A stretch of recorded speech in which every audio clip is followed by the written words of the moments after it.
ওসমান হাদির একটা ফুটেজ সামাজিক যোগাযোগ মাধ্যমে ভেসে বেড়াচ্ছে। মৃত্যু হবে তিনি জানতেন, রাজপথের মৃত্যু হবে তাও হয়তো জানতেন।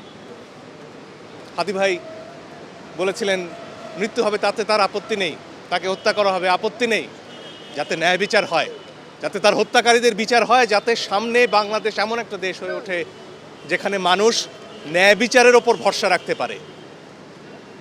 ওসমান হাদি তার জীবনের শেষ দিনগুলোতে মানুষের কাছে দাঁড়ে দাঁড়ে যাচ্ছিলেন ভোটের জন্য।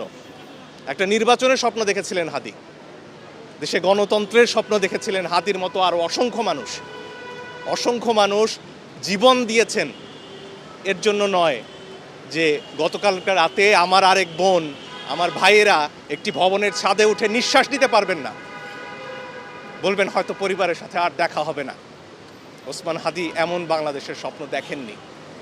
তাই ন্যায় বিচার নিশ্চিত করতে হবে, সরকারকে অবশ্যই দায়িত্ব নিতে হবে, প্রত্যেকটা প্রাণের নিরাপত্তা দিতে হবে, এর কোনো বিকল্প নেই।